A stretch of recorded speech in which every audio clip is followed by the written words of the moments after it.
there's been a couple of things that's been on my mind lately. And I think the time is now to start to talk about these things. Because people don't really want to acknowledge these things and the kind of effects it is having on our society, on our people.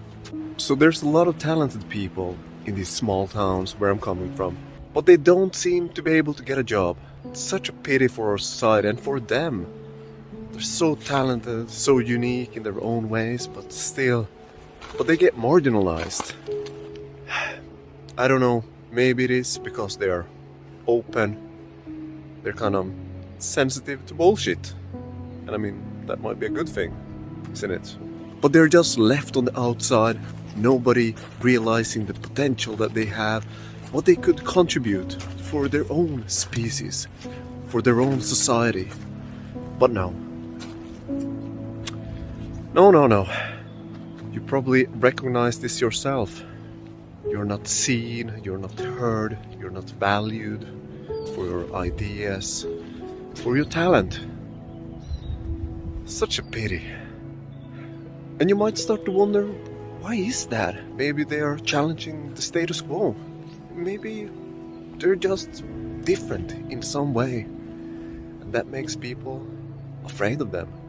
Maybe those in authority feel that they're like challenging their positions. Maybe makes them not look good.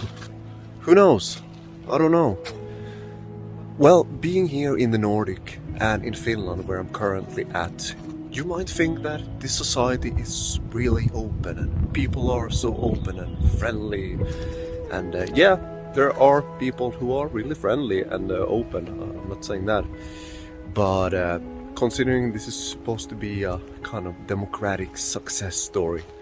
But with my experience and observation, yeah, things are not really so open here after all.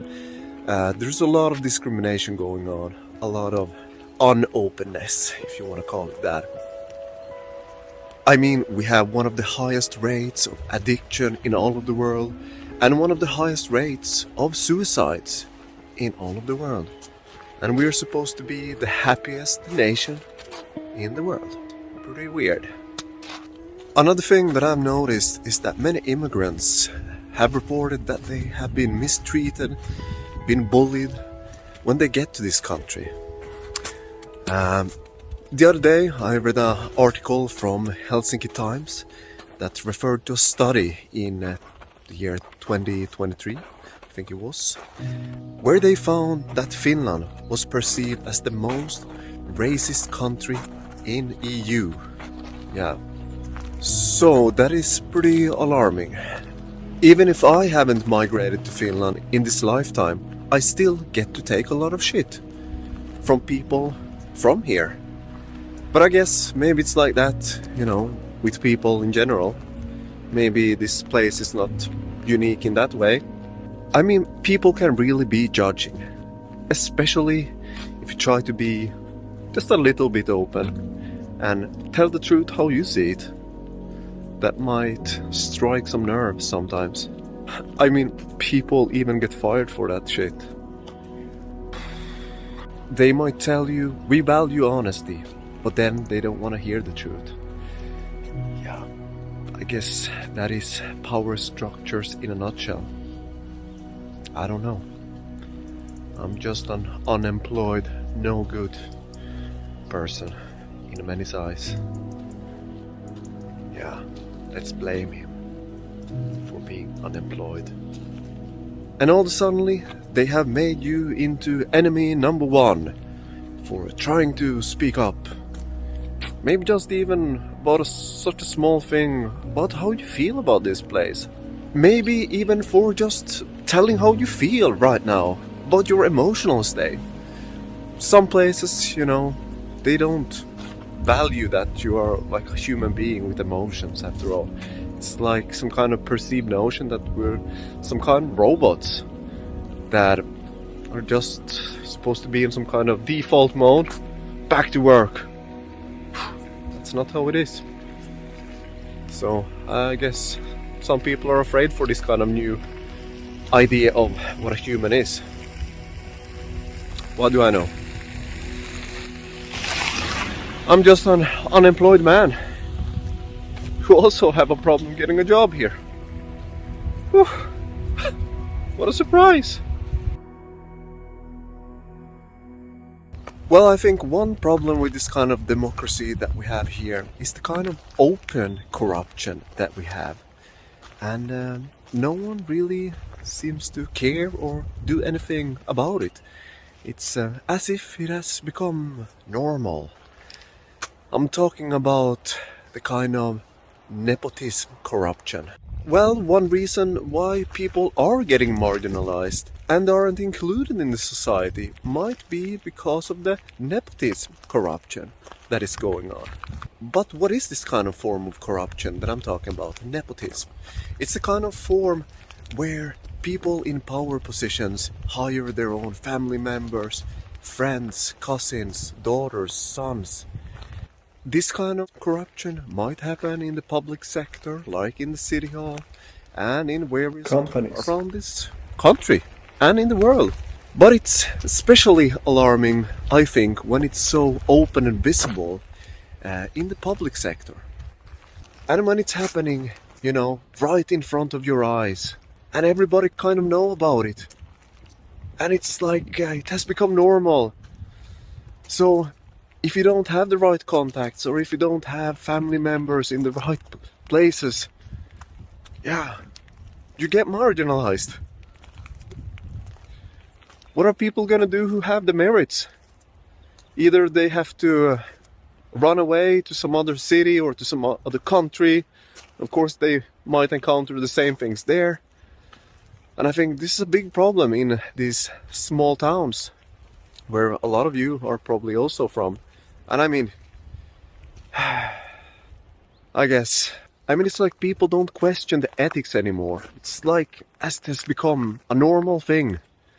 And it's just as it is. And this is happening in the heart of democracy, in the heart of Nordic, in the heart of the Western Europe that is supposed to be so free and so great in all its ways. But still, they have these big issues on their hand.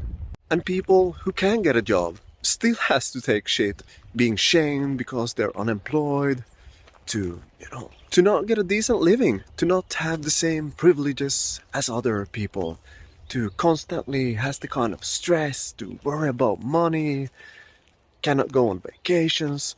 And just think about if you have kids. Maybe you have been in that kind of situation. It's rough.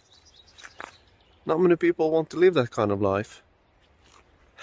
And also a lot of people are highly traumatized from, their experience in various, working places. So you also have that. A lot of bullying going on. A lot of discrimination. So a lot of abuse of power in many ways. So that is really something that the government should look after. But I don't know what they're really doing about that, to be honest. Yeah, it's not really fair play, is it? And I mean, it's understandable. You want to help your friends, your daughter, your son, your cousin, or whatever it is. But it's problematic.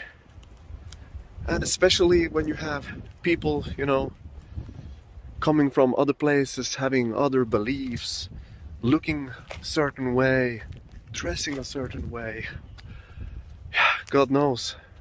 And still, they have to deal with that kind of shit. I guess no one is innocent here. So what does this mean?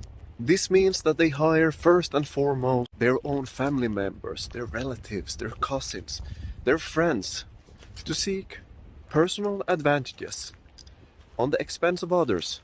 You might argue it's probably not gonna benefit the collective whole, especially when it happens in the city hall or other forms of the political apparatus. So, how democratic is democracy?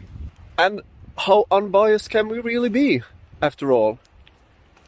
But of course, when you have organizations that have tons of family members, like in the public sector that sits in different boards, that have top officials, and they have their own friends, their network, their party, and all the kind of ties imaginable, which might actually hold some ground for suspicious conduct. But I mean, it's almost anywhere, isn't it? I mean, how unbiased can we really become?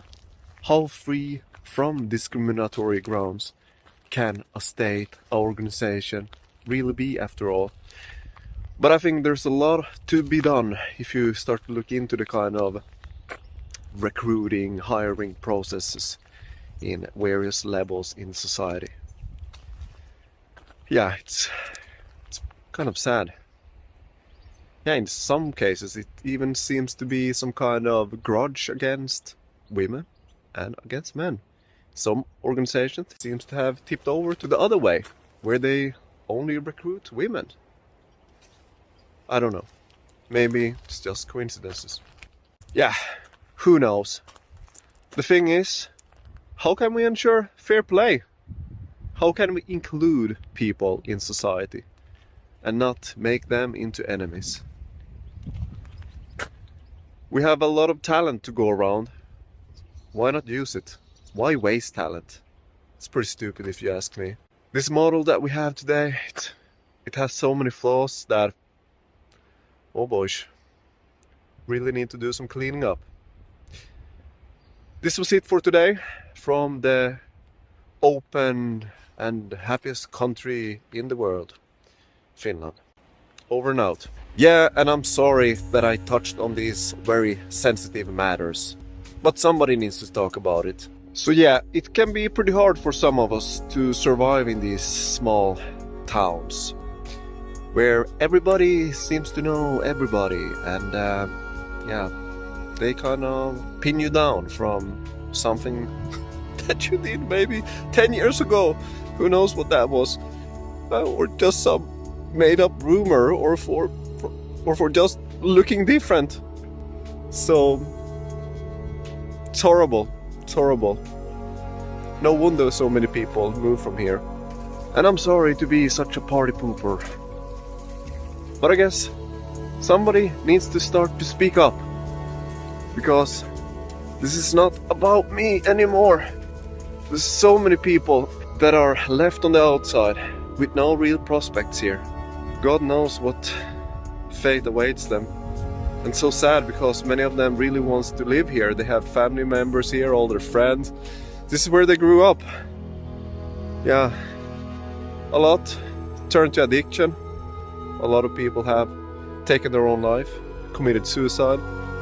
Yeah, you could just fantasize about those reasons, but I guess this kind of marginalization, being isolated and don't have any real prospects, yeah, it's not helping, is it?